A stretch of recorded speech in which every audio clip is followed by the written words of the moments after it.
भरोसा, बदलते भारत की शान।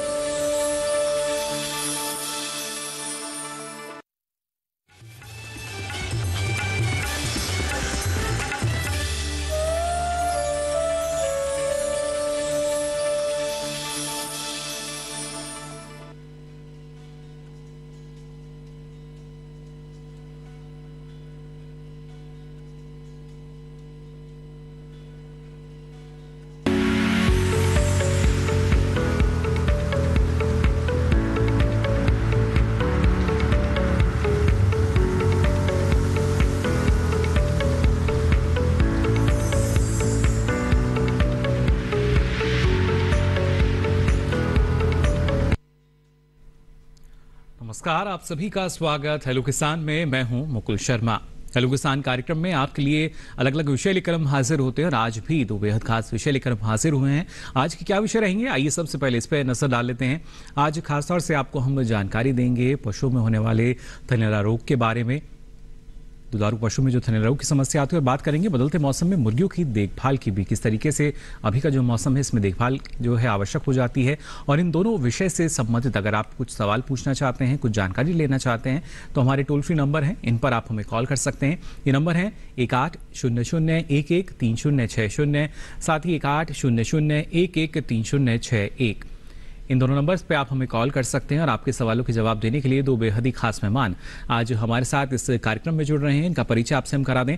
हमारे साथ स्टूडियो में मौजूद हैं डॉक्टर अतुल आनंद जी। आप सलाहकार हैं मत्स्य पालन पशुपालन डेयरी मंत्रालय भारत सरकार में। बहुत बहुत स्वागत आपका डॉक्टर अतुल।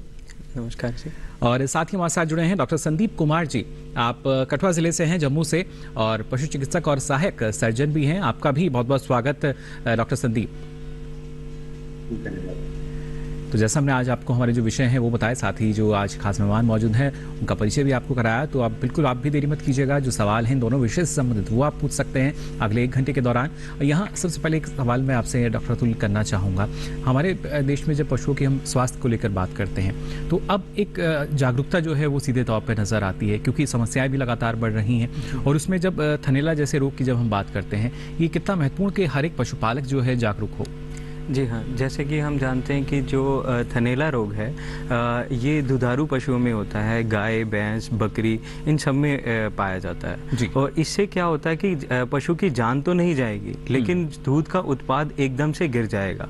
और कुछ थनैला का रोग कहीं इस प्रकार का भी होता है कि उसके लक्षण नहीं आते हैं। तो जब लक्षण नहीं आते हैं तो दूध की पैदावार एकदम से घटी रहती है। तो पशुपालक को ये भी नहीं पता होता कि उसके पशु में थनैला रोग आ चुका है, तो दूध का उत्पाद लेकिन उसका घटा होता है। तो वो अन्य उपाय करता रहता है, खुराक में बढ़ावा करता है, बाकी सब करके देख लेता है, लेकिन फिर भी उसका जो उत्पाद है वो नहीं बढ़ पाता है। तो थनैला में सबसे महत्वपूर्ण यही है कि दूध का उत्पाद एकदम से गिर जाएगा जी। तो इसकी रोकथाम के लिए ये एक रख रखाव की बीमारी है।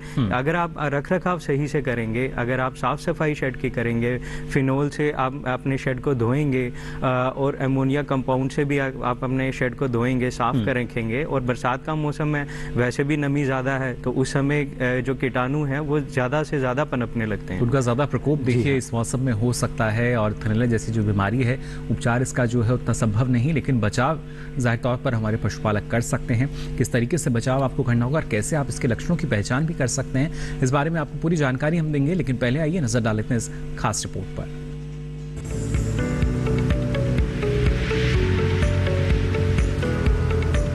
दुधारू पशुओं में थनैला रोग होने की आशंका रहती है।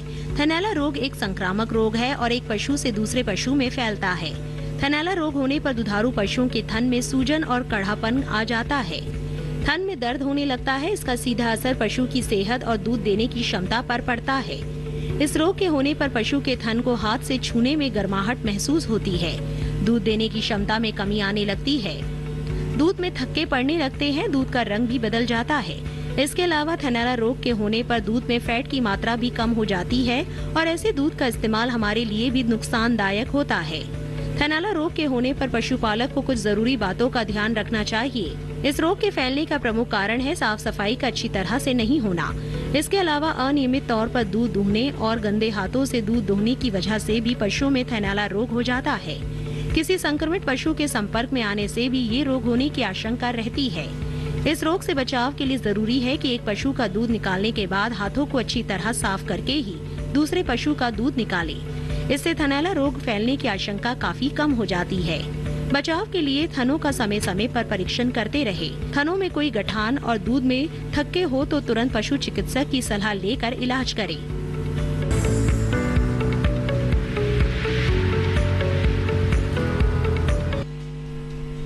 तो जाना आपने किस तरीके से थनैला जैसे जो रोग हैं एक बड़ी समस्या बनकर अब उभर रहे हैं, लेकिन इनका नियंत्रण हम कर सकते हैं अगर साफ सफाई का ख्याल रखें, स्वच्छता का ख्याल रखें तो काफ़ी हद तक इनकी रोकथाम की जा सकती है। अब आइए रुक कर लेते हैं डॉक्टर संदीप का भी। डॉक्टर संदीप, जानना चाहेंगे आपसे, जो हमारे किसान हैं जो मुर्गी पालन भी करते हैं, मुर्गी पालक भी हैं, किस तरीके से उन्हें अभी का जो मौसम चल रहा है, बरसात का मौसम है, किस तरह की देखभाल की आवश्यकता होती है और किस तरह की चुनौतियाँ उनके सामने रहती हैं? देखिए, बरसात का मौसम एक ऐसा मौसम है जिसमें बहुत ज़्यादा हमें ध्यान रखना पड़ता है अपने मुर्गियों का जी,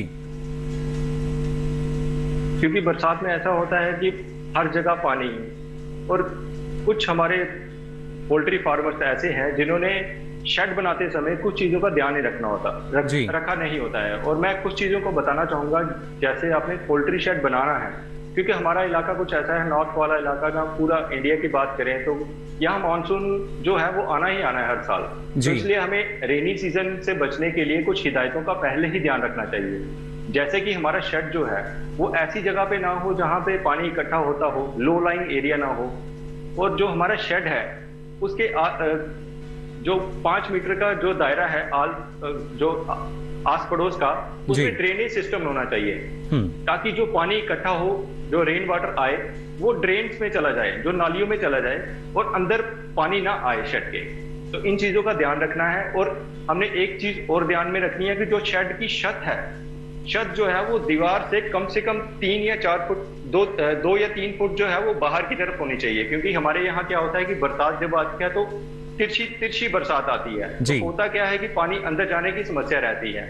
तो उस चीज से बचने के लिए हमें शेड को थोड़ा सा कम से कम 2 फुट जो है वो बाहर की तरफ उसकी जो है रेलिंग वो होनी चाहिए। तो इसके अलावा हमने क्या करना है कि एक टारपोलिन जो आती है, तरपाल आती है, उसको हमने अपने शेड के दोनों साइड पे लगाना है ताकि बरसात का पानी जो है वो अंदर ना जा पाए। तो इसके अलावा हमने एक और प्रॉब्लम आती है, कई बार क्या होता है कि शेड ऊपर से सीपने लगता है, उसमें से चोने लगता है, वो पानी जो है वो नीचे आना स्टार्ट हो जाता है। तो हमें मेन चीज ये ध्यान में रखनी है कि जो हमारा शेड है उसकी जो छत है उसकी हम नियमित रूप से समय समय पर मरम्मत करते रहें ताकि बरसात का पानी जो है वो अंदर ना आए। यानी आवास व्यवस्था जो है काफी महत्वपूर्ण है कि किस तरीके से हम आवास व्यवस्था करते हैं मुर्गी पालन के दौरान। और इससे संबंधित और भी महत्वपूर्ण जानकारी डॉक्टर संदीप आपसे हम लेंगे यहाँ, लेकिन पहले आइए नजर डाल लेते हैं इस खास रिपोर्ट पर।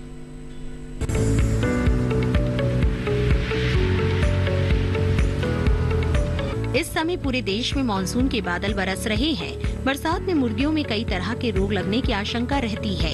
ऐसे में मुर्गियों की देखरेख पहले से ज्यादा जरूरी हो जाती है।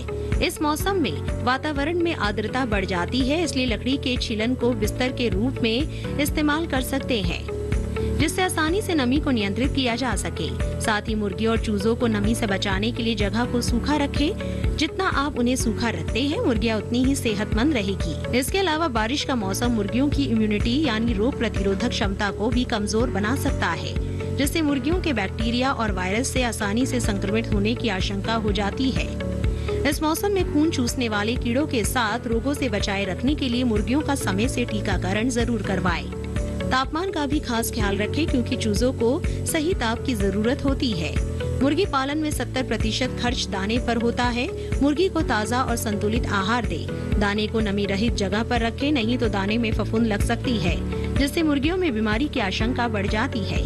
एक चूजे के लिए 0 से 8 सप्ताह की आयु तक स्टार्टर आहार, 8 से 20 सप्ताह की आयु तक ग्रोवर आहार और खाद में लेयर दाना देना चाहिए। आमतौर पर एक चूजे को मुर्गी बनने के लिए लगभग 13 किलो दाने की जरूरत होती है।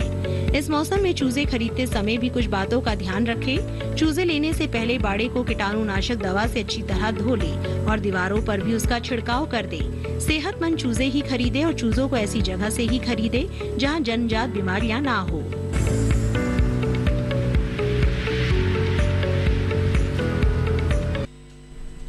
तो जाना आपने किस तरह का ख्याल आपको रखना होगा अगर आप मुर्गी पालन करते हैं, और इस बदलते मौसम में और भी ज़्यादा ज़रूरी हो जाता है कि आप सही तरीके से ना सिर्फ आवास बल्कि उनके आहार का भी प्रबंध करें। इस बारे में और जानकारी हम लेंगे, लेकिन यहाँ डॉक्टर अतुल आपसे हम जानना चाहेंगे, जिस तरीके से आपने बताया कि थनैला जैसी जो बीमारियाँ हैं इसको लेकर जागरूकता कहीं ना कहीं कम रह जाती है, जो पशुपालक हैं वो लक्षण पहचान नहीं पाते हैं, तो किस तरह के और लक्षण से आसानी से इसकी पहचान की जा सकती है? जी हाँ, जैसा कि मैंने आपको बताया कि जो थनैला है, मैस्टाइटिस जिसको बोलते हैं, ये दो प्रकार का होता है। एक तो अलक्षणिक होता है, एक लक्षणिक होता है, जिसमें लक्षण आपको देख सकते हो, लेकिन कुछ ऐसा होता है जिसमें अलक्षणिक होता है, जिसमें लक्षण नहीं आते, और जिसमें लक्षण नहीं आते उसे हम सब क्लिनिकल मैस्टाइटिस बोलते हैं। तो इसमें क्या होता है कि पशुपालक को हमेशा ध्यान रखना है कि हर हफ्ते या महीने के बाद जो पास वाली लेबोरेटरी है उसमें जाके अपने दूध का टेस्ट करवाए, या कल्चर सेंसिटिविटी टेस्ट जिसको बोलते हैं, CST बोलते हैं,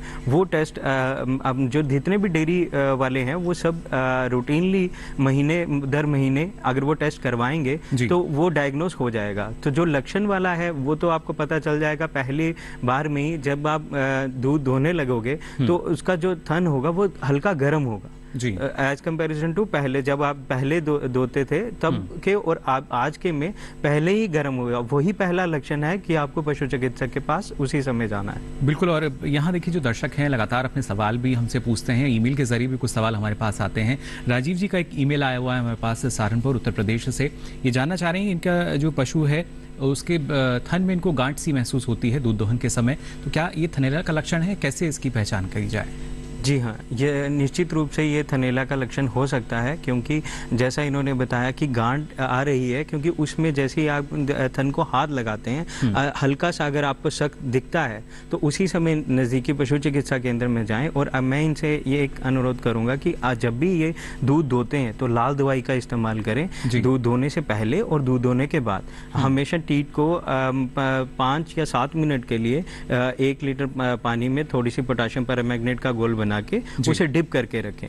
दूध धोने और धोने के बाद दोनों के समय पे इन्होंने ये प्रक्रिया करनी है, और अपने हाथों को भी धोना है, क्योंकि अपने हाथों से भी संक्रमण होने के चांसेस ज़्यादा से ज़्यादा हो सकते हैं। जी बिल्कुल, देखिए इस बात का ख्याल आपको रखना होगा, और ख़ासतौर से हमारे जो मुर्गी पालक हैं वो भी अपने सवाल हमारे भेजते हैं। हमारे पास अमित जी का सवाल आया हुआ है सोनीपत हरियाणा से। डॉक्टर संदीप, इनका सवाल है कि जो मुर्गियाँ हैं इनके फार्म में उनको पॉक्स की समस्या हो रही है, इसके लिए क्या अभी इसका जो इलाज है किस तरीके से कर सकते हैं, और इस मौसम में क्या ये समस्या ज्यादा देखने में मिलती है? देखिए, इस मौसम में जो 2 समस्याएं मेन होती हैं वो है कॉक्सीडियोसिस और दूसरी समस्या है ई कोलाई की। क्योंकि ये जो पॉक्स की समस्या है ये किसी भी मौसम में हो सकती है। इस मौसम में होने के चांसेस ज्यादा रहते हैं, लेकिन ये हर एक मौसम में हो सकती है। इसके लिए हमें क्या करना है कि नियमित रूप से साफ सफाई का ध्यान रखना है। तो जो नजदीकी पशु चिकित्सक है, अगर आपको ऐसी प्रॉब्लम आ रही है तो वहां जाके अपने जो पोल्ट्री बर्ड्स हैं उनका पोस्टमार्टम कराइए। कई बार क्या होता है कि पॉक्स नहीं होता, कुछ और भी समस्याएं होती हैं। और होता क्या है कि पोल्ट्री फार्मर कई बार अपने से ही खुद वो जो है डायग्नोज कर लेता है और पशु चिकित्सक से पूछे बिना ही अपनी जो दवाई का वो है स्टार्ट कर देता है। तो मैं सभी से यही आग्रह करूंगा कि जब भी आपके फार्म में कोई भी समस्या आती है, आप अपने नजदीकी पशु चिकित्सा केंद्र में जाइए, वहां पे अपने बर्ड का पोस्टमार्टम करवाइए। अगर लाइव बर्ड को कोई प्रॉब्लम आ रही है तो उसको लेके जाइए, या फिर पशु चिकित्सक को ही वहां पे बुलाइए। अगर लाइव बर्ड का प्रॉब्लम आ रही है तो पशु चिकित्सक जब देखेगा वहां पे तो वो अच्छी तरह से वहां पे डायग्नोज करके दिखा आपको दवाई का जो है वो सेवन कैसे करना है और कौन सी दवाई लगेगी वो बता पाएगा। बिल्कुल डॉक्टर संदीप, और जैसा आपने कहा कि अमूमन ये स्थिति हम देखते हैं घरेलू उपचार के रूप में जो किसान है या मुर्गी पालक हैं खुद से ही वो उपचार शुरू कर देते हैं, और जब हम पूरे मुर्गी फार्म की बात करते हैं ऐसे में नुकसान जो है वो किस तरीके से एक मुर्गी पालक उसको खुद बढ़ावा देते हैं, क्योंकि काफ़ी संख्या में वहाँ पक्षी रहते हैं और जाहिर तौर पर एक पक्षी से दूसरे पक्षी में भी जो संक्रमण है वो फैल सकता है। जी बिल्कुल फैल सकता है। और इसके लिए मैं एक चीज मुर्गी पालकों को कहना चाहूंगा कि जैसे वो शेड बनाते हैं तो शेड के 50 मीटर जो रेडियस है, 50 मीटर जो आस पड़ोस का इलाका है, वहां पे जो वृक्ष हैं वो थोड़े ऐसे होने चाहिए जिनपे जो जैसे कोई कबूतर या कुछ वैसे वाले पक्षी ना हो। तो उस चीज का ध्यान रखना है कि वहां पे कुछ माइग्रेटरी बर्ड्स या फिर कुछ ऐसे पक्षी ना हो जिससे कि वो कोई बीमारी बाहर से लाके आपके फार्म में आ सकती है। और इसके अलावा मैं एक चीज और कहना चाहूंगा, जैसे अब बरसात का मौसम चल ही रहा है तो इसमें जो मुर्गी पालक हैं उनको दो चीजों का मैं कहना चाहूंगा। एक तो यही है कि छत जो है उनकी मुर्गी खाने की जो छत है पोल्ट्री फार्म की, वो लीक नहीं होनी चाहिए, वहां पे पानी का विसर्जन अंदर नहीं होना चाहिए जी। और उसके साथ साथ में अगर वो पानी का विसर्जन अंदर हो रहा है तो होता क्या है कि जो नीचे लिटर हम जिसको बोलते हैं, जो नीचे लिटर डाला होता है वो गीला हो जाता है। उसकी वजह से क्या होता है कि मुर्गियों में तरह तरह की बीमारियां स्टार्ट हो जाती हैं, जैसे कि मैंने 2 बीमारियां बताई, कॉक्सीडियोसिस और इकोलाई की बीमारी जो है वो मेन होती है। बिल्कुल। तो इसमें क्या होता है कि जैसे जी, प्रमुख बीमारियां जिनकी सावधानी हमें यहाँ पर रखनी होगी, और साथ ही साथ हमारे जो दुधारू पशु हैं उनमें भी हम देखते हैं थनैला की समस्या आती है। खासतौर से ये महत्वपूर्ण कि आपको जानकारी कितनी है, और वही जानकारी लगातार हेलो किसान के माध्यम से आप तक हम पहुँचा रहे हैं। जानकारी का सिलसिला आगे भी जारी रहेगा, लेकिन हम यहाँ रुकने एक छोटे से ब्रेक के लिए जल्द हाजिर होंगे। आप बने रहिए दूरदर्शन किसान पर।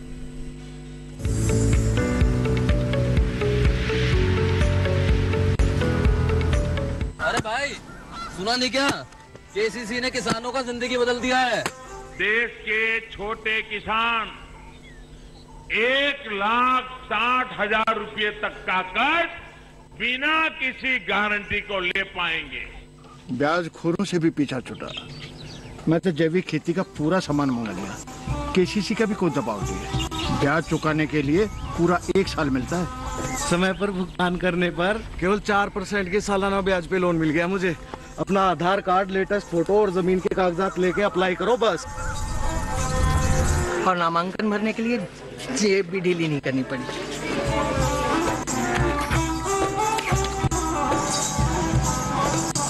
चाचा, उधार चुकाने के 24 घंटे के बाद उतने ही पैसे वापस निकाल सकते हैं। केसीसी ने किसानों की जिंदगी वाकई बदल दी है। तो आप भी किसान क्रेडिट कार्ड अपनाएं और सहजता से ऋण पाएं।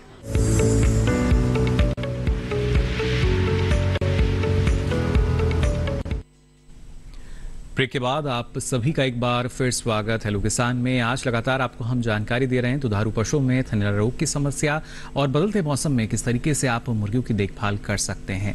लगातार दर्शक हमारे साथ न सिर्फ ऑनलाइन के जरिए बल्कि ईमेल पर भी अपने सवाल भेजते हैं। कुछ सवाल हमारे पास हैं जिनकी जानकारी लगातार हमारे आज खास मेहमान जो हैं वो आपको दे रहे हैं। हमारे पास डॉक्टर अतुल एक और सवाल आया हुआ है, ये महाराष्ट्र से है मनोहर जी का, और मनोहर जी जानना चाह रहे हैं कि इनके पास जो गाय है उसके एक थन से दूध अब फिलहाल नहीं आ रहा है ब्याने के बाद से।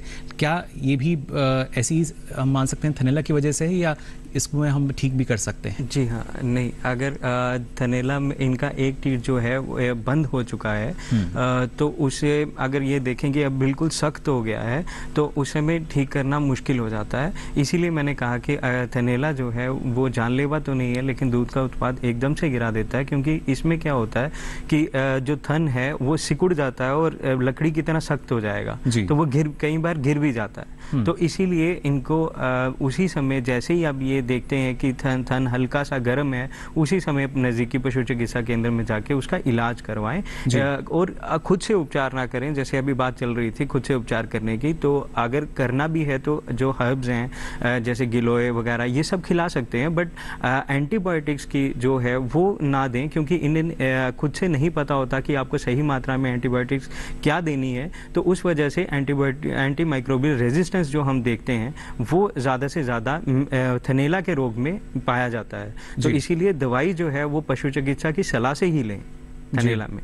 बिल्कुल, तो देखिए ज़रूरी है कि जो पशु चिकित्सक हैं आप उनसे संपर्क ज़रूर करें, विशेषज्ञ से पूरी जानकारी लें और उसके बाद ही किस तरह का जो उपचार है उसकी शुरुआत करें।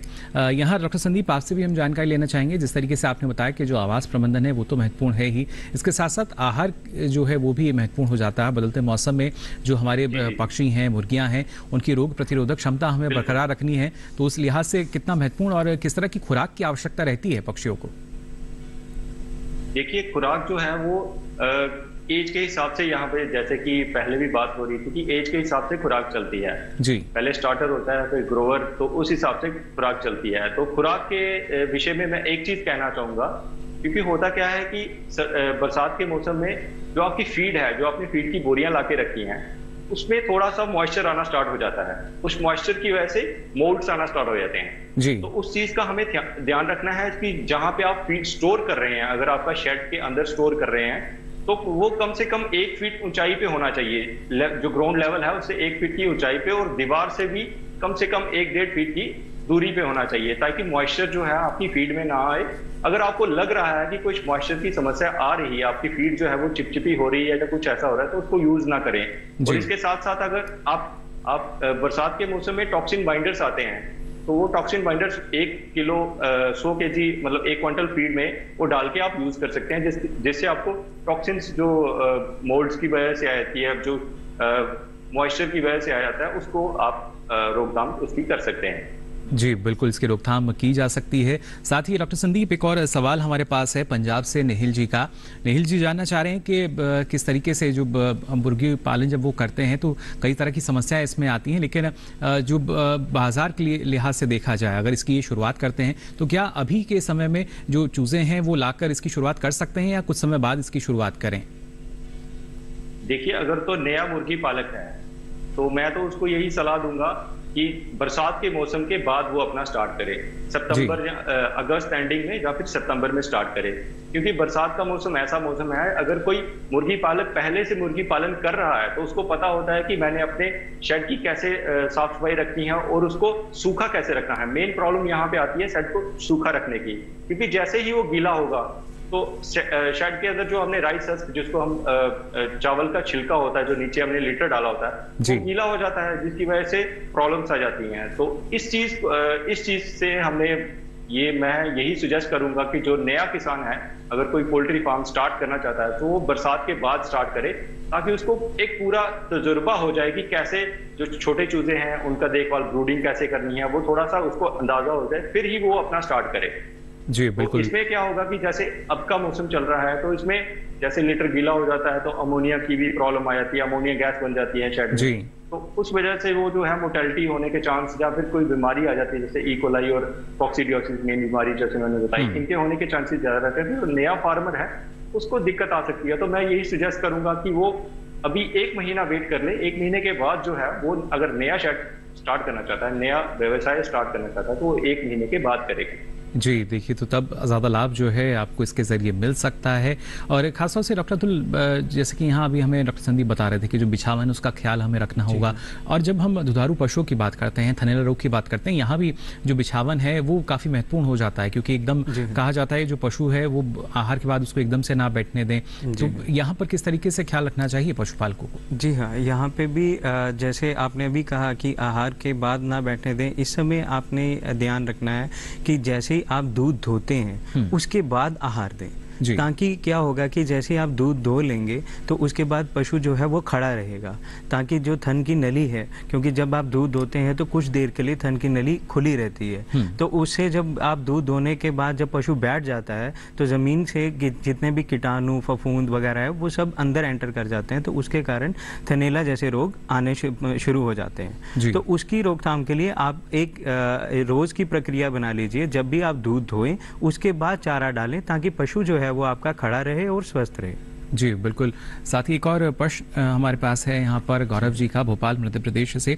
ये बता रहे हैं कि जो इनका पशु है उसके थन में खून आने लगा है कभी कभी जब दूध धोते समय, तो क्या ये थनैला का लक्षण हो सकता है? जी ज़रूर, ये लक्षण थनैला का हो सकता है, क्योंकि जब भी थनैला की शुरुआत होती है तो उसमें जो मैंने बताया कि एक अलक्षणिक और एक लक्षणिक है। जो लक्षणिक है उसका पहला लक्षण यही है कि एक तो गर्म होगा और दूसरा दूध में छिछड़े के या दूध में खून आना शुरू हो जाएगा। तो जो खून आ रहा है ये नज़दीकी पशु चिकित्सा केंद्र में जाएं, अपने पशु चिकित्सक को दिखाएं और प्रॉपर एंटीबायोटिक ट्रीटमेंट लें ताकि ठीक हो सके। और उसके अलावा ये अपने दूध का जो बाकी पशु हैं उनसे इस पशु को अलग रखें, ताकि बाकी पशुओं में ये ना हो पाए, क्योंकि ये संक्रमित रोग है।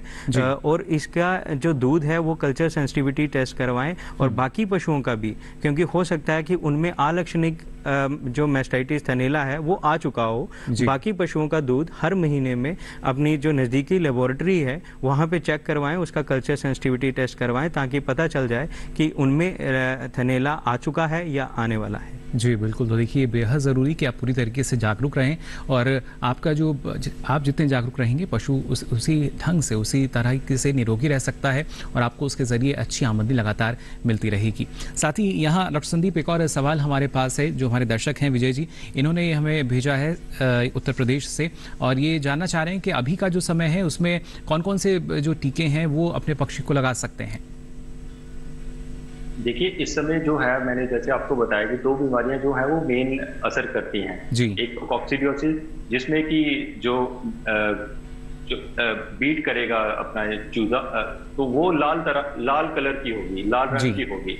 तो दूसरी आती है हमारा इकोलाई, जिसमें कि आपका जो बीट का कलर होगा वो पीला हो जाता है और उसको सांस लेने में प्रॉब्लम आती है और थोड़ा लेथार्जिक हो जाता है, थोड़ा सुस्त हो जाएगा चूजा उसमें। तो उसमें चूजे की मोर्टेलिटी भी बहुत ज्यादा होती है। तो इसमें क्या होता है कि जैसे कि 3-4 वीक्स का चूजा हो, 3-4 हफ्ते का चूजा हो जाए, उसमें कॉक्सिडियोसिस की प्रॉब्लम आना स्टार्ट हो जाती है। तो उसमें हम एम्प्रोलियम नाम की एक दवाई आती है, वो हम पहले ही सेवन कर सकते हैं, उसका सेवन रोकथाम के लिए उसको यूज कर सकते हैं जी। तो जैसे हमारा इकोलाई की प्रॉब्लम अगर हमें लगता है कि हमारा जो लीटर है वो गीला हो रहा है या कुछ ऐसा हो रहा है, तो उसमें हम लीवोफ्लॉक्सासिन या फिर और भी नियोडॉक्स नाम की दवाई आती है वो हम यूज कर सकते हैं। तो इसके अलावा मैं अपने मुर्गी पालकों को यही कहना चाहूंगा कि आप जैसे अगर आपका जो लीटर है उसमें आप चूना जो हमारा इजीली उपलब्ध होता है, हर एक दुकान से मिल जाता है, हर एक शहर में भी मिल जाता है, उसको हम 45 किलो जो चूना है वो 1000 बर्ड के लिए वहां पे छिड़काव कर सकते हैं उसके लीटर में। तो उसकी क्या है कि रैकिंग करनी है, एक वो जो फवाड़ा सा आता है कैसे, उससे हम रैकिंग कर सकते हैं। रैकिंग क्या हुआ कि हिलाना है उसको, जो लीटर है उसको 2 बार हिलाना है, ताकि वो एक तो सूख जाएगा, चूने की वजह से वो सूख जाएगा, और चूने से एक और फायदा होगा कि जो जरासीम है, बैक्टीरिया है, वो भी पनप नहीं पाएंगे उसमें, और वो जो हमारा बर्ड है उसका जो स्वास्थ्य है वो अच्छा रहेगा उससे। जी डॉक्टर संदीप, एक सवाल हमारे पास है रमेश जी का, भिवानी हरियाणा से इन्होंने अपना ये सवाल भेजा है। बता रहे हैं कि इनका जो पक्षी है उसकी गर्दन कुछ टेढ़ी सी इनको नजर आती है, और कुछ पक्षियों के जो दूसरे अंग है, पाँव जो हैं वो भी कुछ टेढ़े लगते हैं कभी कभी। तो ये किसी बीमारी के लक्षण है? बिल्कुल, ये कर्ल टो पैरालिसिस कई बार हो जाता है। तो इसमें हमें विटामिन बी कॉम्प्लेक्स की वजह से वो जो है हमें क्या करना चाहिए, अपने जैसे ही ये प्रॉब्लम आती है तो बी कॉम्प्लेक्स विटामिन जो है वो हम अगर अपने चूजों को दें तो उससे ये ठीक हो जाएगी बीमारी। जी बिल्कुल, तो देखिए किस तरीके से जो समस्या आपके सामने आती है उसका समाधान हो सकता है। और खासतौर से डॉक्टर अतुल, अगर देखा जाए थनैला भी जैसा हम बात कर रहे हैं कि बचाव जितना हो जाएगा उतना ही बेहतर स्थिति में हमारा जो पशु है वो रह सकता है। लेकिन क्या अगर एक पशु जो कि थनैला से ग्रसित है, जो उससे प्रभाव में है, उसका दूध का अगर उपभोग किया जाता है तो क्या वहाँ भी किसी तरह की कोई रोग या बीमारी की समस्या रहती है? देखिए, जैसे अगर आप दूध उसका क्योंकि जब थनैला आ जाता है तो उस समय दूध में खून या छिछड़े ये सब आने लगते हैं, तो उस समय कोशिश की जाती है कि दूध ना पिया जाए, क्योंकि अगर आप कहीं डेयरी में भी आप जैसे कुछ दूध उत्पादक जो हैं वो डेयरी में दूध देते हैं या मिल्क सेंटर्स में देते हैं, तो वो लोग उनका मिल्क सेंटर में दूध एक्सेप्ट नहीं करते। और इसीलिए इनको हमेशा से ये ध्यान रखना है कि जैसे ही कुछ पस दिखे दूध में या दूध में खून दिखे तो उसे में पशु चिकित्सक के पास जाके इलाज करवाएं।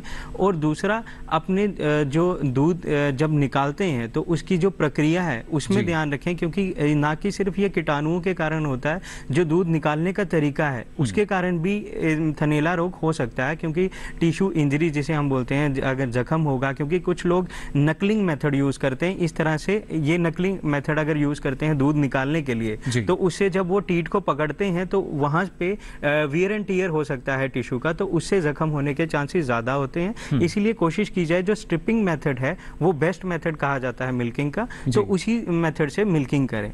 और दूसरा, जब भी दूध धोएं उससे पहले अपने हाथ धोएं, और दूध धोने के बाद अपने हाथ दोबारा धोएं, तभी दूसरे पशु की तरफ जाएं। जी बिल्कुल, तो देखिए ये कुछ सावधानियां हैं जो आपको रखनी होंगी। फिलहाल एक और सवाल हमारे पास है विपिन जी का, मध्य प्रदेश से। विपिन जी जानना चाह रहे हैं क्या मशीन से अगर दूध हम निकालते हैं तो इस समस्या से बचाव हो सकता है?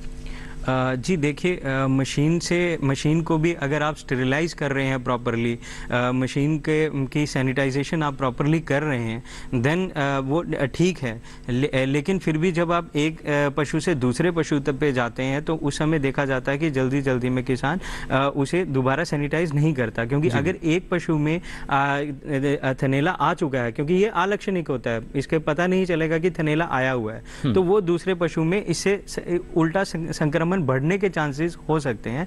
मशीन संक्रमण के बढ़ा सकती है इस समय में, तो उससे इसीलिए आपकी रख रखाव जो है वो इम्पोर्टेंट है उस समय में। और क्योंकि जैसे कि आप ने हमेशा देखना है कि जब आप दूध की धार निकालते हैं, जो पहली धार है उसे डिस्कार्ड किया जाता है, उसे अपने बर्तन में नहीं डाला जाता। तो कोशिश करें जो पहली धार है वो कटोरी में चारों थनों से ले लें और उसे बाहर फेंक के आए कहीं दूर, ना कि उसी फर्श पे आप फेंकें, क्योंकि उसी से जीवाणु कीटाणु जो हैं वो दोबारा से पनपेंगे और दोबारा एंटर कर जाएंगे। इस चीज़ का खास तौर से ध्यान रखें आप। तो देखिए, कुछ ऐसी सावधानियां हैं जो आपको बरतनी होगी और उसके बाद जो आपका पशु है वो इस गंभीर रूप से, इस घातक रूप से बच सकता है। और लगातार जो हम कहते हैं जो पशुधन है हमारा, उसके जरिए आपकी आमदनी जो है वो लगातार चल सकती है, क्योंकि इससे सीधे तौर पर जो दूध उत्पादन है वो प्रभावित होता है, जो कि कहीं ना कहीं प्रभावित कर सकता है आपकी आमदनी को भी। तो ना सिर्फ दूध उत्पादन जो है वो इससे प्रभावित नहीं होगा अगर आप सही से देखभाल करेंगे, बचाव करेंगे, और आपकी जो आमदनी है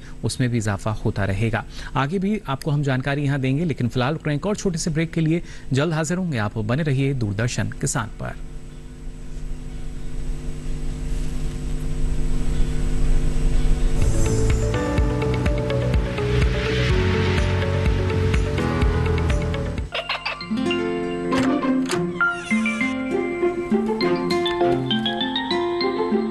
ये क्या हो रहा है? काशवी, इतने कम मार्क्स? काशू बेटा पढ़ा करो, पढ़ोगी नहीं तो आगे कैसे बढ़ोगी? मम्मा, मैं भी तो आपसे यही कहना चाहती हूँ, पढ़ा करो। आप पढ़ोगे नहीं तो आगे कैसे बढ़ोगे? मतलब? वो देखो, सिर्फ बैक पर छपा ऑर्गेनिक नहीं, ऑर्गेनिक का निशान पहचानिए। पीजीएस ऑर्गेनिक का ये लोगो उन किसानों की पहचान है जो आज भी परंपरागत विधि से रसायन मुक्त खेती कर आपके लिए शुद्ध फसल उपजा रहे हैं। अब समझे मम्मा, अगर मैं प्योर ऑर्गेनिक फूड नहीं खाऊंगी तो अच्छे मार्क्स कहाँ से लाऊंगी? अच्छा बच्चों, जैविक खेती की इस मुहिम को आगे बढ़ाइए, शुद्ध ऑर्गेनिक अपनाइए।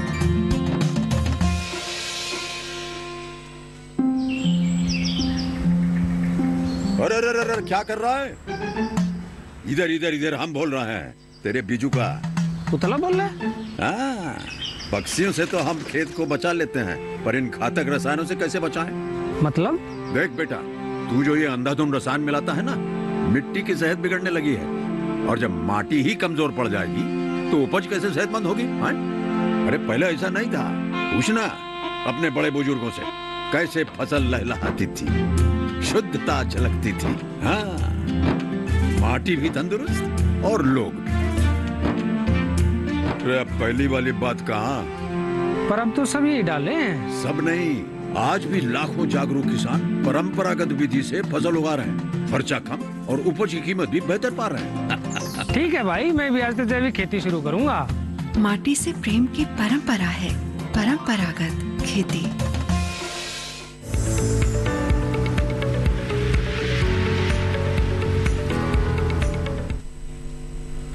ब्रेक के बाद आप सभी का एक बार फिर स्वागत हेलो किसान में। आज लगातार आपको हम जानकारी दे रहे हैं पशु में होने वाले थनैला रोग के बारे में, जो दुधारू पशु में एक बड़ी समस्या बन चुका है। उसका किस तरीके से आप बचाव कर सकते हैं अपने पशु का, और साथ ही आपको हम जानकारी दे रहे हैं इससे बदलते मौसम में कैसे आप मुर्गियों की देखभाल कर सकते हैं। लगातार जो दर्शक हैं उनके सवाल हमारे पास आए हुए हैं, उनको भी हम यहाँ शामिल कर रहे हैं। यहाँ डॉक्टर संदीप जानना चाहेंगे आपसे, विपिन जी का सवाल हमारे पास आया हुआ है जम्मू से, और ये जानना चाह रहे हैं जो इनके पास चूजे हैं उनका जो वजन है वो नहीं बढ़ पा रहा है, तो कितनी मात्रा में या संतुलित आहार की अगर बात की जाए कितना इनको देना होगा? देखिए, होता क्या है कि जो हमारा मुर्गी पालक है वो कई बार क्या करता है कि जैसे उसने ब्रॉयलर फार्म रखा है, तो वो जो फीडिंग सिस्टम होता है, एक स्टार्टर होता है, फिर उसके बाद ग्रोअर होता है, फिर फिनिशर, वो उस चीज को फॉलो नहीं करता है, जिससे होता क्या है कि वो प्रॉपर उसकी ग्रोथ जो है उसको जो न्यूट्रिएंट्स चाहिए होते हैं, जो स्टार्टर फीड में चाहिए होते हैं, जैसे ग्रोअर में चाहिए होते हैं, फिनिशर में चाहिए, वो उसको समय पर नहीं मिल पाते हैं, जिसकी वजह से उसकी ग्रोथ जो है रुक जाती है। और इसके अलावा होता क्या है, जो हमारा मुर्गी पालक है वो कुछ पैसे बचाने के लिए, या फिर कई बार उसको इन चीजों का ज्ञान नहीं होता है, उस वजह से वो मल्टीविटामिन नहीं दे रहा होता है, जिसकी वजह से जो ग्रोथ है चूजे की वो प्रॉपर नियमित रूप से जितनी होनी चाहिए उतनी नहीं हो पाती है। तो इसके अलावा कई बार क्या होता है कि जो पानी वो दे रहा है चूजों को, वो पानी भी साफ नहीं होता है, और उस वजह से भी कई बार जो है ग्रोथ जो है प्रॉपर नहीं हो पाती है। तो उसमें हमें वाटर सैनिटाइजर, जैसे अब मानसून का मौसम है तो वाटर सैनिटाइजर का यूज कर लेना चाहिए। तो इसलिए मैं तो यही कहूंगा कि अगर आपको ग्रोथ की प्रॉब्लम आ रही है तो आपके न्यूट्रिएंट्स जो है वो फीड में पूरे नहीं दे पा रहे हैं, और मल्टीविटामिन जो है वो आप स्टार्ट कीजिए। मल्टीविटामिन अगर आप स्टार्ट नहीं कर पा रहे हैं तो चूजों में ग्रोथ जो है वो प्रॉपर नहीं हो पाएगी। और आप अपनी फीड का जो है वो एक बार जांच करवा लीजिए, क्या उसमें जो न्यूट्रिएंट्स हैं, जो प्रोटीन की मात्रा है वो पूरी है भी है या नहीं, कार्बोहाइड्रेट्स की मात्रा है भी है या नहीं। तो फीड का भी हमें देखना पड़ेगा, और इसमें देखना है कि कोई टॉक्सिन्स तो नहीं आ रही हैं फीड में, जिससे कि उसकी जो न्यूट्रिटिव वैल्यू है फीड की वो कम हो गई है, जिसकी वजह से वो ग्रोथ जो है प्रॉपर नहीं ले पा रहा है चूजा। तो इन चीजों का हमें ध्यान रखना पड़ेगा। चलिए, बिल्कुल इन बातों का ख्याल रखना बेहद ज़रूरी है। यही सावधानी है जिनको अपनाकर और भी ज़्यादा लाभकारी हम न सिर्फ मुर्गी पालन को बना सकते हैं बल्कि पशुपालन को भी बना सकते हैं। यहाँ एक और सवाल हमारे पास है, डॉक्टर तुल संतोष जी हैं राजस्थान से, वो जानना चाह रहे हैं इनका जो पशु है वो गर्भित है, 6 महीने हो चुके हैं, तो कब तक इनको जो उसका दूध का दोहन है वो करना होगा अभी? जी हाँ, इनको 3 जैसे लास्ट ट्राइमेस्टर पे हैं ये, तो उस समय 60 डेज पहले, 60 दिन पहले इन्हें दूध सुखाना होता है, क्योंकि दूध सुखाना जो है ये थनैला के लिए बहुत ज़रूरी है। अगर ये दूध नहीं सुखाते हैं तो ये देखेंगे कि जो दूसरा बेआंत होगा उसके तुरंत बाद थनैला रोग जो है उसकी शुरुआत हो जाएगी इनके पशु में। तो इसीलिए इनको सबसे पहले तो पशु का अभी जैसे लास्ट ट्राइमेस्टर पे है तो उस समय आहार का सबसे ज़्यादा ध्यान रखना है, और जो कि बरसात है तो इस समय आपने देखना है कि जो फीड आप खिला रहे हो उसमें कोई फफूंद या कोई मॉइस्चर या नमी ना हो, ताकि कोई बीमारी या कोई बैक्टीरिया जो है वो एंटर ना कर सके। और उस समय अपने शेड को साफ सुथरा रखें, क्योंकि इस समय लास्ट ट्राइमेस्टर है, तो जो जैसे ही ब्यांत हो जाएगा उस समय के बाद थनैला के रोग के जो चांसेस हैं वो बढ़ जाते हैं। जी हाँ, बिल्कुल। तो देखिए, ऐसे में जो समस्या है वो बढ़ भी सकती है, अगर आप सावधानी अपनाएंगे तो इस तरह की कोई भी जो समस्या है वो नहीं रहेगी। फिलहाल एक और सवाल हमारे पास है छत्तीसगढ़ से राकेश जी का।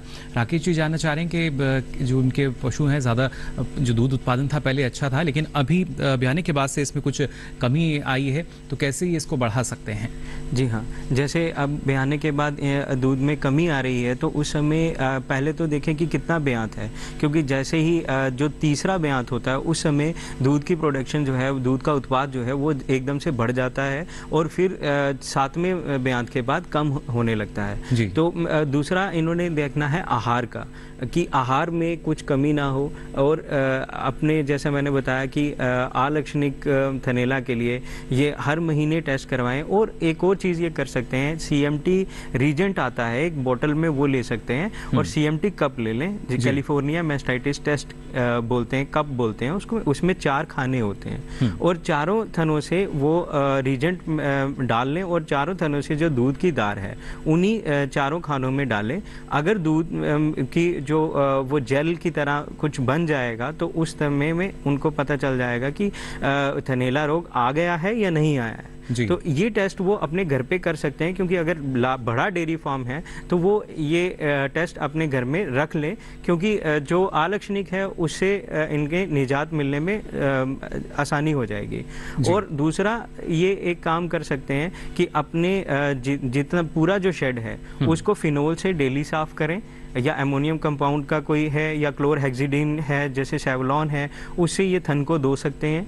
और पूरे डेयरी फार्म की सफाई इस समय बहुत अच्छे से करें, और जो यूरिन है उसका निकास अच्छे से होना चाहिए, क्योंकि यूरिन में सबसे ज़्यादा बैक्टीरिया होंगे। गोबर का निकास अच्छे से होना चाहिए, गोबर की सफाई दोनों टाइम पे ये अपने शेड की करते रहें, और कोशिश करें बरसात के दिनों में दोनों टाइम करें, सुबह और शाम में।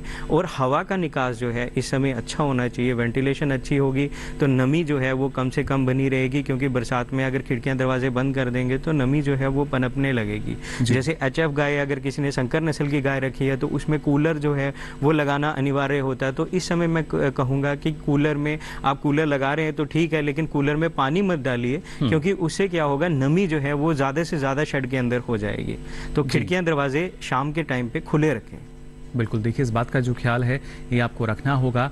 साथ ही यहाँ डॉक्टर संदीप, एक और सवाल है, संजीव जी का है हमारे साथ, ये उत्तर प्रदेश से इन्होंने सवाल भेजा है।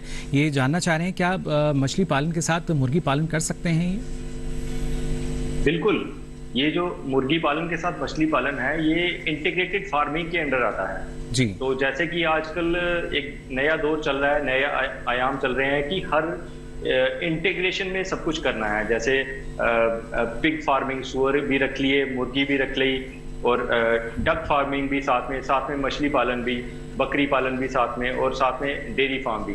तो ये सारे आयाम आजकल लोग क्या कर रहे हैं कि एक ही जगह पे सारे आयाम जो है वो खोल रहे हैं। इससे क्या हो रहा है कि एक इनकम का जो नियमित रूप से इनकम का एक सोर्स बन जाता है, और कभी भी इनकम जो है वो बंद नहीं होती, लगातार इनकम चलती रहती है। और इससे होता क्या है कि एक जगह का जो एंड प्रोडक्ट है, वेस्ट है, वो दूसरी जगह पे एज ए चारा या फिर मतलब कि फीडिंग के काम आ जाता है जी। तो उससे ये एक बहुत ही अच्छा आयाम है इंटीग्रेटेड फार्मिंग जो आजकल चल रहा है। गवर्नमेंट भी इसको काफी बढ़ावा दे रही है कि आप जो भी काम स्टार्ट करें उसको इंटीग्रेटेड फार्मिंग की तरह से करें, ताकि एक ही काम पे आप टिके ना रह जाएं, 2-3 कामों को मिला के आप जो है वो काम स्टार्ट करेंगे। जी बिल्कुल। साथ ही डॉक्टर संदीप, एक और सवाल है सुशांत जी का, और ये जानना चाह रहे हैं कि जो इनके कुछ पक्षी हैं वो जो उनका मल है वो हरे रंग का आ रहा है और बहुत ही पतला आ रहा है।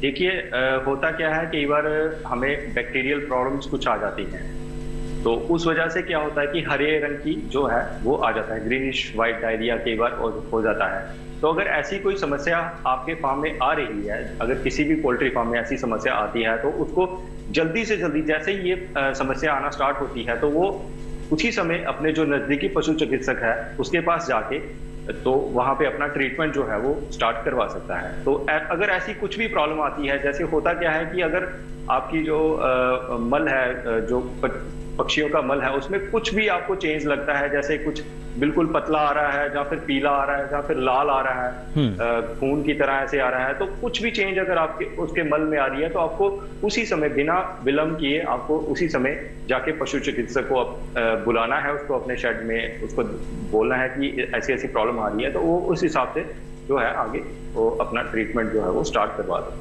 जी बिल्कुल। तो देखिए इस बात का ख्याल आपको रखना होगा, बिल्कुल भी देरी आपको नहीं करनी है, और यही हम डॉक्टर अतुल थनेला में भी मान सकते हैं। अगर इस तरह के लक्षण नजर आए तो एक बार संपर्क जरूर करें विशेषज्ञ से। जी हाँ ज़रूर, क्योंकि ऐसा है कि जैसे मैंने आपको बताया कि ये एक बार अगर हो जाती है तो उसके बाद ठीक काफ़ी दिन के बाद अगर पशु चिकित्सक के पास जाते हैं तो ठीक करना मुश्किल हो जाता है, क्योंकि जैसे ही आप देखते हैं कि एक थन में आ रही है तो वो दूसरे थन में उसी समय जाएगी, और जो पूरे 4 क्वार्टर हैं, चारों क्वार्टर में फैलने का चांसेस जो हैं वो ज़्यादा से ज़्यादा रहेंगे, क्योंकि जैसे ही आपकी एक थन में कोई बैक्टीरिया या कोई फफूंद या कुछ भी अगर कुछ कीटाणु घुस गए हैं तो वो दूसरे थन में बहुत इजीली जल्दी से स्प्रेड हो जाएंगे।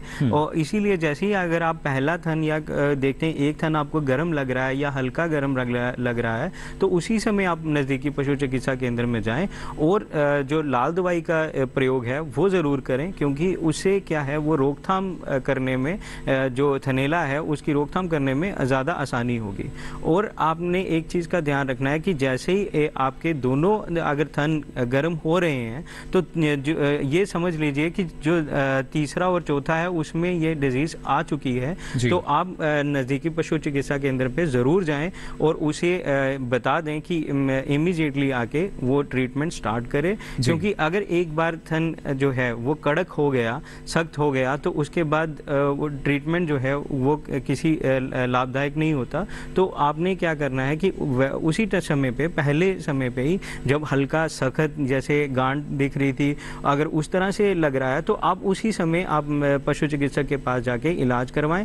थक्के मिले या ब्लड मिले उस समय पे या पस मिले तो, या दूध जैसे अगर पीने में हल्का नमकीन लग रहा है तो उसमें हो सकता है कि पस जो है वो ज़्यादा होगी, तो उस समय पे भी आप पशु चिकित्सक को दिखाएं कि मेरा जो गाय पशु है उसका जो दूध है उसमें वो नमकीन लग रहा है, क्योंकि सॉल्टी तभी लगेगा, एल्कलाइन पीएच हो जाती है। तो उसके लिए पशु चिकित्सक एक और काम कर सकता है कि दूध की एक पीएच स्ट्रिप आती है, उस पीएच स्ट्रिप को डिप करके वो अपने पीएच जो है दूध की वो चेक कर सकता है और वो डेली ये प्रोसेस करे ताकि उसे पता लग जाए कि उसमें थनैला जो है वो आने वाला है। जी तो बिल्कुल, तो पहचान यानी इसकी हो सकती है और आप पहले से ही सचेत रहेंगे। यहाँ डॉक्टर अतुल एक सवाल है रामस्वरूप जी का, ये हनुमानगढ़ राजस्थान से, ये जानना चाह रहे हैं कि जो हमारा पशु है जो देसी नस्लें हैं क्या उसमें भी इस तरह के थनैला जैसे रोग की संभावना हो सकती है, उनमें कम हम मान सकते हैं इस तरह की संभावना? जी हाँ, जैसे देसी नस्ल है तो वो जो हमारा एनवायरनमेंट है उसके अनुकूल होती हैं, तो देसी नस्ल में ये रोग कम से कम देखा जाता है। लेकिन ऐसा नहीं है कि देसी नस्ल में ये रोग नहीं आएगा, देसी नस्ल में भी ये रोग आ सकता है। तो इसी के लिए रोकथाम जो है वो जो शेड की साफ सफाई जो है वो ज़रूरी है, क्योंकि देसी नस्ल जो होती हैं वो माना जाता है थोड़ी सी रेजिस्टेंट होती हैं क्योंकि वो इसी इन्वायरमेंट के हिसाब से ढल चुकी होती हैं। बट क्योंकि ये इन्वायरमेंटल डिजीज़ है, लेकिन इस इन्वायरमेंटल होने के साथ जैसे मैंने आपको बताया कि मिल्किंग का मेथड, अगर आपका मिल्किंग का मेथड खराब है या टिश्यू में कोई इंजरी हुई है, थन में कोई इंजरी हो गई है, तो उसके कारण भी थनैला जो है ये होगा ही होगा। क्योंकि थनैला इंग्लिश में मैस्टाइटिस बोला जाता है। मैस्टाइटिस वो वर्ड है, वो दोनों वर्ड से बना है। मीन्स मेमोरी ग्लैंड और आइटिस मीन्स इन्फ्लामेशन। इन्फ्लामेशन का मतलब हो गया जख्म। तो जख्म जब बता रहे हैं तो इसमें मतलब इंजरी हो सकती है। तो आप अपना मिल्किंग का मेथड भी ठीक रखें और रख रखाव जो है वो अच्छे से करेंगे तो जो आपके पशु है वो स्वस्थ रहेगा। जी, यानी दूध दोहने की जो तकनीक है देखिए उस पर भी आपको इसका ख्याल रखना होगा और साथ साथ साफ सफाई की व्यवस्था तो लगातार आपको बरतनी होगी जिससे जो पशु है उसको भी किसी भी तरह की समस्या ना हो सके। आगे भी आपको हम यहाँ जानकारी देंगे। फिलहाल रुक रहे हैं एक और छोटे से ब्रेक के लिए, जल्द हाजिर होंगे। आप बने रहिए दूरदर्शन किसान पर।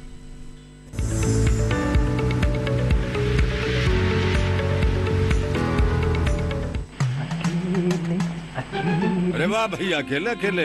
अरे तू भी ले, पर खाएगा कैसे? मैं ऑर्गेनिक खेती की बात कर रहा रे बेटे। अकेले अकेले खेती कब तक करेगा? मतलब गांव में 20-25 किसानों का समूह बना के पंजीकरण करवा ले, फिर सरकारी ट्रेनिंग भी मिलेगी और मुफ्त जैविक बीज खाद भी। फिर बीजीएस ऑर्गेनिक की सरकारी मोहर के साथ तेरी उपज आकर्षक पैक में पहुंचेगी बड़े बाजार तक। अच्छा? हाँ। अरे भाई कहाँ चल दिया? सबको साथ लाने, आमदनी बढ़ाने। तो किसान भाई समझ गए ना, साथ मिलकर ऑर्गेनिक खेती कीजिए, अपनी परंपरा को आगे बढ़ाइए, ज्यादा मुनाफा कमाइए। माटी से प्रेम की परंपरा है परंपरागत खेती।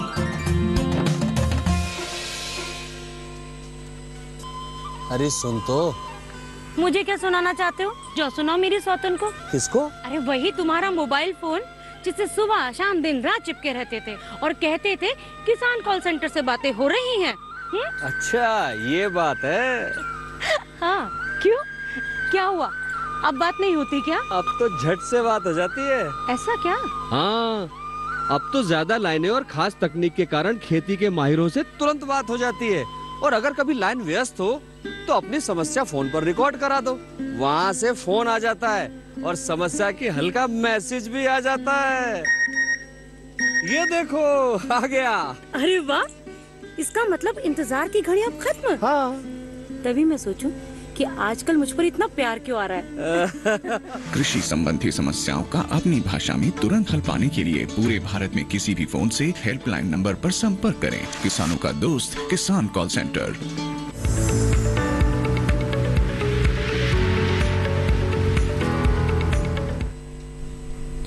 ब्रेक के बाद आप सभी का एक बार फिर स्वागत। हेलो किसान में लगातार आपको हम जानकारी दे रहे हैं बदलते मौसम में किस तरीके से आप मुर्गियों की देखभाल कर सकते हैं, पोल्ट्री फार्म जो है किस तरह का प्रबंधन आपको यहाँ अपनाना पड़ेगा, और साथ ही दुधारू पशुओं में थनैला की समस्या अगर आ रही है तब किस तरीके से जो बचाव है वो आपको करना होगा। जो दर्शक है उनके कुछ सवाल भी हमारे पास आए हुए हैं ईमेल के जरिए जिनके जवाब हमारे विशेषज्ञ दे रहे हैं। लेकिन यहाँ डॉक्टर संदीप आपसे हम जानकारी लेना चाहेंगे, जब मुर्गी पालन की हम बात करते हैं तो यहाँ ऐसे में जो जैव सुरक्षा है वो किस तरीके से हम सुनिश्चित कर सकते हैं? देखिए, सबसे पहले तो हमारा जो शेड है वो जो भी रिहायशी इलाका है उससे 500 मीटर की दूरी पे होना चाहिए जी। तो उसके अलावा जैसे ही हमें शेड बनाना है तो शेड बनाने से पहले जैसे शेड की एक जहाँ एंट्री रखनी है, एक तो बीच में एंट्री रखिए, एक साइड पे एंट्री रखिए। एक लॉन्ग एक्सिस पे बीच में आ जाएगी और एक साइड पे आ जाएगी। तो वहां पे हमने क्या करना है कि एक डिप बनाना है, ताकि अगर कोई भी आता है इंसान बाहर से आएगा तो वो पहले डिप पे अपने पाँव जो है डिप में हमने फिनाइल या कुछ ऐसा डिसइंफेक्टेंट डाल के रखा होगा पानी में, जिसमें जैसे ही कोई बाहर से आएगा उसके जो जो चप्पल या फिर उसने जो भी शूज पहने हुए हैं वो उसमें डिप हो जाएंगे, जिससे क्या होगा कि वो कोई भी बीमारी जो है वो अपने जूतों के जरिए जो है वो हमारे शेड में नहीं लेके जाएगा। तो सबसे पहले हमें तो यही करना चाहिए कि कोई बाहर वाला बंदा जो भी है उसको अपने शेड में आने ही नहीं देना है। होता क्या है कि हम जो खास तौर पे जो नए मुर्गी पालक हैं वो क्या करते हैं कि नहीं मैंने शेड बनाया तो वो अपने जो आस पड़ोस के लोग हैं उनको दिखाने के लिए ले आता है कि मैंने शेड डाला हुआ है, इतनी मुर्गियां डाली हुई हैं। तो होता क्या है कि जो भी इंसान वहां पे देखने आएगा शेड को, वो साथ में अपने जूतों के साथ में कुछ बीमारियां साथ साथ में ले आता है जी।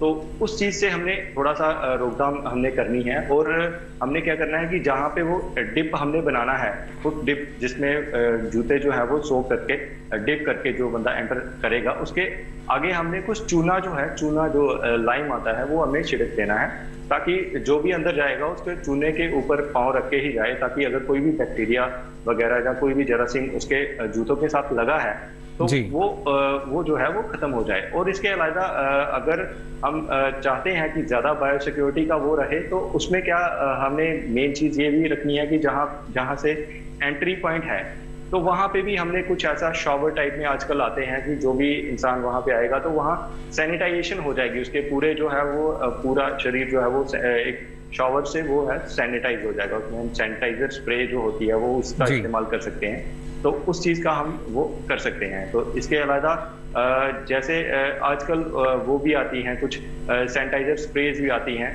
तो उसका भी हम इस्तेमाल अपने शेड के अंदर भी कर सकते हैं। अगर हमारे शेड के अंदर हमें लगता है कि किसी इंसान की वजह से कुछ बीमारी या कुछ वैसा जरासीम आ गया है तो उसका हम छिड़काव जो है वो शेड के अंदर भी कर सकते हैं। जी बिल्कुल, इस बात का जो ख्याल है वो हमें यहाँ करना होगा। साथ ही यहाँ डॉक्टर संदीप एक और सवाल है प्रवीण जी का बिहार से, ये बता रहे हैं कि इनके जो पक्षी हैं वो एक दूसरे को काफ़ी आक्रामक कभी कभी नजर आते हैं, एक दूसरे को चोंच मारते हैं, वो किस वजह से हो सकता है? जी देखिए, एक्चुअली चूजों में कई बार क्या होता है कि रिस्ट्रिक्टेड फीडिंग की वजह से ये ज़्यादा प्रॉब्लम आती है। जो लेयर चूजा होता है, लेयर मुर्गी जो होती है अंडा देने वाली मुर्गी, उसमें रिस्ट्रिक्टेड फीडिंग हम करते हैं, जिसकी वजह से ये कैनिबलिज्म जिसको बोलते हैं वो प्रॉब्लम आ जाती है, जिसमें एक मुर्गी जो है वो दूसरी मुर्गी को चोंच मारती है। तो इसके लिए हमें जो है एक डीबीकिंग एक होता है। डीबीकिंग में क्या होता है कि जो चूजे की चोंच है उसको हम थोड़ा सा काट देते हैं ताकि वो डीबीकिंग ना कर पाए। तो इसके अलावा होता क्या है कि कुछ हमारे न्यूट्रिटिव अगर डेफिशिएंसी है तो उसमें मेन प्रॉब्लम ये आती है। जी तो बिल्कुल, उस चीज को हमें सुनिश्चित करना है कि जो भी हमारी फीड है उसमें न्यूट्रिएंट्स जो है वो पूरे हों, न्यूट्रिएंट्स की कमी ना हो। और खास तौर पे एक चीज और का ध्यान रखना है कि जो हमारे बर्ड्स हैं वो ज्यादा घने ना हो।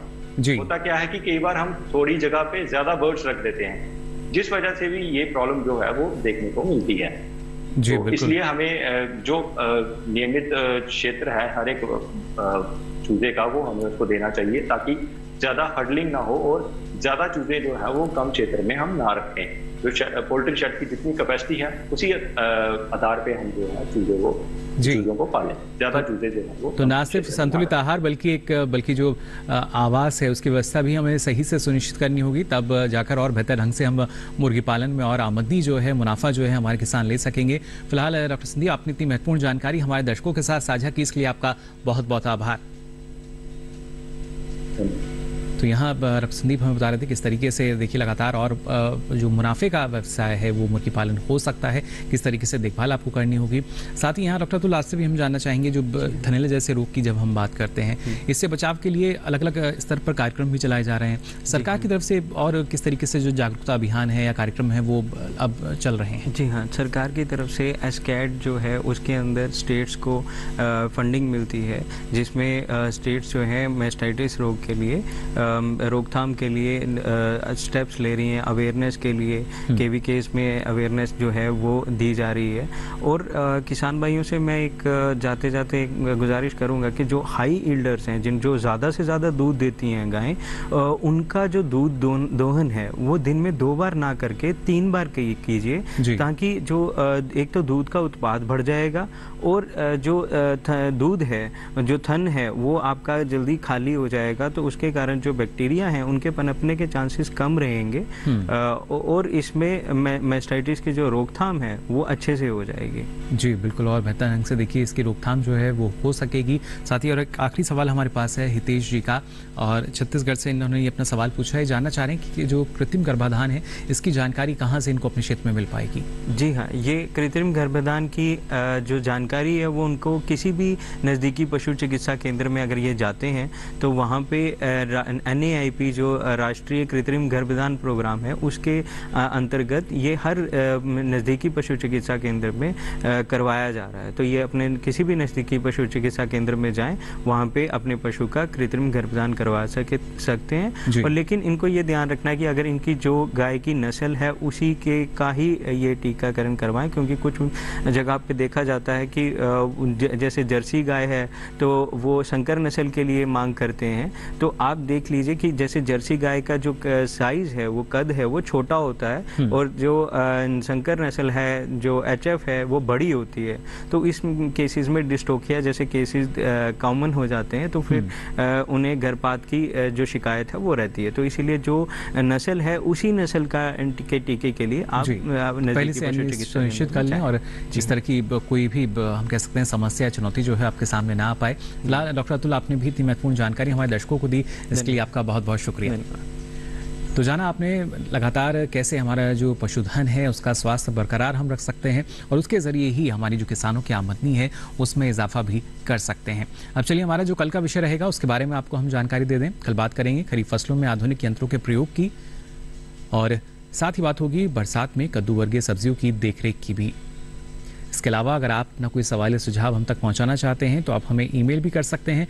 मेल आईडी है hellokisan2015@gmail.com, और फेसबुक के माध्यम से भी आप हमसे जुड़ सकते हैं। इसके लिए आपको फेसबुक पर जाकर हिंदी में टाइप करना होगा हेलो किसान, और यहाँ भी आप अपना सवाल या सुझाव लिखकर छोड़ सकते हैं। साथ ही आप डीडी किसान कॉल सेंटर का नंबर नोट कर लीजिए, इस पर भी आप अपने सवाल दर्ज करा सकते हैं। ये नंबर है 1800113060। सोमवार से शनिवार सुबह 6 से रात के 10 बजे तक ये लाइन्स खुली हैं, इस पर भी आप अपना सवाल दर्ज करा सकते हैं। और आपको बता दें, अब ये सारी जानकारी आप देख सकते हैं डीडी किसान के यूट्यूब चैनल पर। इस QR कोड को स्कैन करके आप पहुंचेंगे यूट्यूब चैनल पर, जहां आप हेलो किसान के साथ ये सारी जानकारी कभी भी कहीं भी देख सकेंगे। फिलहाल आज के लिए इस कार्यक्रम में बस इतना ही, दीजिए इजाजत, नमस्कार।